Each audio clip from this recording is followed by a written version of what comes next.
Do you own a Duramax? Do you want to put a new turbo in your truck? You want to put a stock turbo in there? Maybe you want to do a 63mm cheetah turbo. I don't know, but in this video, I'm going to be installing this cheetah turbo. I'm a mess. I'm dirty. I've been working on this diesel for at least 3-4 days now. Shop's a mess, but this is going to be a cool video. Mainly time-lapse stuff, not really a tutorial, more just showing you how I'm installing this Fleece turbo. So if you're interested, then stay tuned. Let's get into this video. Oh man, time has come. Turbo's bad. LML Duramax 2012. So gonna start pulling everything out. Kind of got a few things. Intake tube is off. That's about it for the most part. Resonator's off. So probably throw this up and do a little time lapse. Won't do much talking, but you guys will see me pull the old turbo, install a cheetah turbo from Fleece, and do some PPI up pipes. I already have a down pipe, but other than that, everything is stock. Had to kick the Ranger out of the garage so I can put the truck in here somewhat. Doesn't really fit, but better than working on the street, so let's get into it.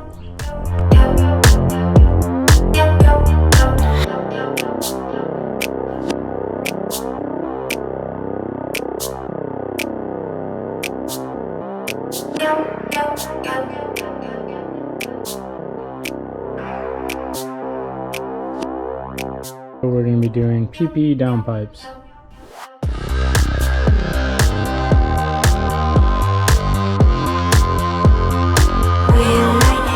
Some new gaskets.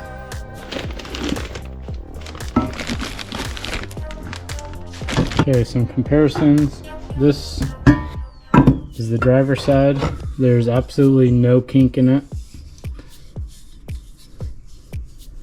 No kink on this side. Looks a lot better. Bellows are much stronger, much better than the factory ones. Less prone to cracking. The flanges look much thicker than the factory ones, so those won't break. This one, this is the passenger side. This goes to the EGR. There's a little bit of a flat spot right there, but that's not that bad compared to that thing. Again, bellows are much better on this one versus the factory one. These are made out of 304 stainless steel, and they are high flow compared to the factory according to the PPE website. Significant reduction in exhaust back pressure, high flow up pipes, fast turbo response, lower exhaust temperatures, and these are 11 gauge 120 wall thickness 2-inch OD. So like I said, let's get the motor cleaned up and then we can at least get these in place where they need to be. All right, so I got the PPE up pipe installed. It's bolted in, heat shield's back on it. Driver's side is just kind of placed in there. I gotta leave it loose so I can get to the oil drain right there, bolted in for the turbo. Then I could pull the driver's side up pipe out and then bolt it in this area right here.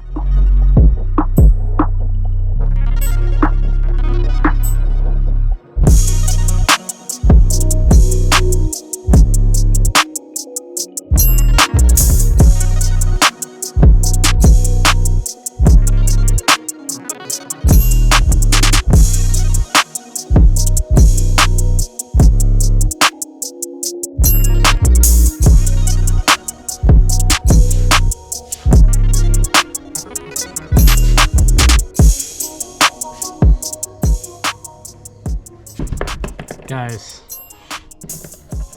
got some bad news. Turbo is like probably 96% bolted in, like almost ready to fire up.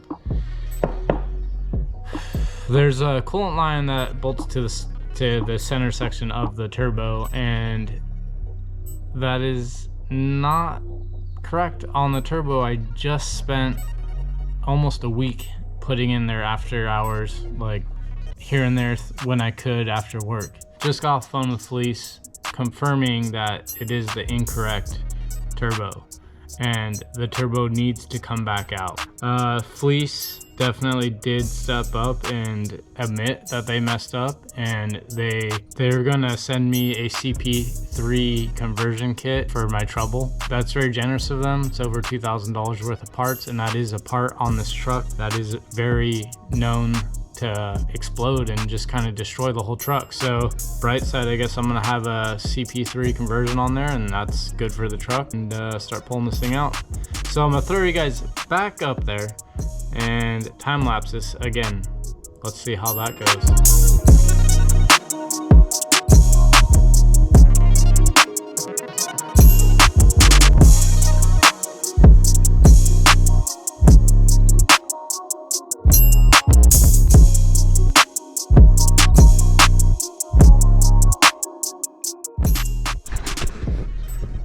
All right, so those two last clips, I pulled the turbo and I pulled the CP4 out of the truck. So now with that done, we currently got something in the mail or on the front porch today.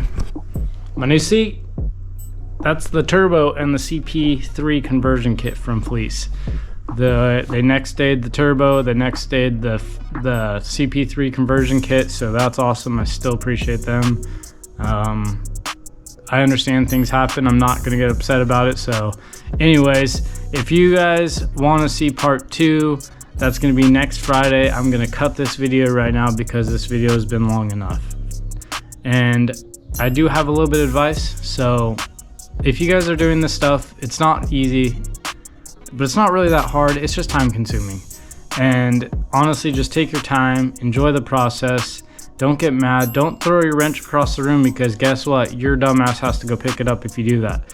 So if this video brought you guys some value, some help, you just enjoyed watching it, make sure to subscribe. Make sure to check us out on downformobbing.com. There's a bunch of gear, a bunch of stickers, a bunch of cool stuff on the website as always, and ships same day usually. So catch you guys next Friday for part 2 of the CP3 conversion and turbo install. Later.